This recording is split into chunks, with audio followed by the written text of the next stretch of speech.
एक काली अमावस की रात थी। हवा इतनी तेज थी कि पेड़ों की शाखाएं एक दूसरे से टकराकर चीखने लगीं। कार्तिक, जो गांव का सबसे निडर लड़का माना जाता था, खेत से देर रात लौट रहा था। घर के पास पहुंचते ही उसे लगा मानो किसी गहरी गुफा से घंटियों की आवाज आ रही हो, धीमी पर लगातार ही आ रही थी। वो थोड़ा सा घबरा गया। यह आवाज तो कालखंड गुफा की तरफ से आ रही है। उसके मन में हल्की सिहरन उठी। जहां गांव वाले दूर से ही उस गुफा को देखकर मुंह घुमाकर निकल जाते थे, वही कार्तिक ने जिज्ञासा में कदम बढ़ा दिए। जैसे जैसे वह गुफा के करीब पहुंचा, हवा ठंडी होती गई, जमीन गीली लगने लगी और पेड़ों के बीच से सफेद धुएं जैसी परछाइयां सरकने लगीं। उसे लगा कोई पीछे चल रहा है। उसने मुड़कर देखा, हो सकता है मेरा वहम हो। पर अगले ही क्षण हवा में एक आवाज उठी। कार्तिक, वापस जा, वापस जा। उसके शरीर में बिजली सी दौड़ गई और वो भागा, जितना तेज भाग सकता था। वो घर पहुंचा तो हाफ रहा था। दादी ने उसे देखा। क्या हुआ बेटा?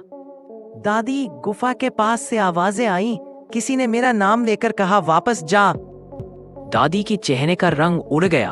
वो बोली, उस गुफा के पास कभी मत जाना। वहां पिछले 150 सालों से कोई आत्मा फंसी है। जो उसका नाम सुन लेती है वो उस पर बोझ बन जाती है, और वो आत्मा किसी दिन उसे बुला लेती है। अगले कुछ दिनों तक गांव में अजीब घटनाएं होने लगी। रात को खेतों में बच्चे के रोने की आवाज आती, पेड़ों पर उल्टे लटके साए दिखते, सुबह दरवाजों पर अजनबी पैरों के निशान होते, पानी के कुओं से किसी के हंसने की आवाज आती। गांव वाले डरे हुए थे। एक दिन गांव के मुखिया ने कहा, यह सब गुफा की आत्मा का असर है। कोई उसे जगा कर आ गया है। तभी किसी ने कहा, उस रात कार्तिक को गुफा के पास किसी ने बुलाया था। सभी की नजरें कार्तिक पर टिक गई। वह चुप था। रघुनाथ बोला, मेरा बेटा कोई अंधविश्वासी बात नहीं करेगा।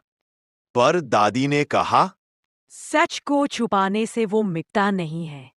अगली रात गांव में सबसे बड़ा हादसा हुआ। कार्तिक की छोटी बहन सोनम अचानक गायब हो गई। लक्ष्मी पूरे घर में पागलों जैसे उसे ढूंढ रही थी।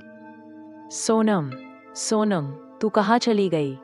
भी कार्तिक को याद आया, दिन में सोनम बार बार वही आवाजें सुनने की बात कह रही थी। भैया, कोई मुझे गुफा की तरफ बुलाता है।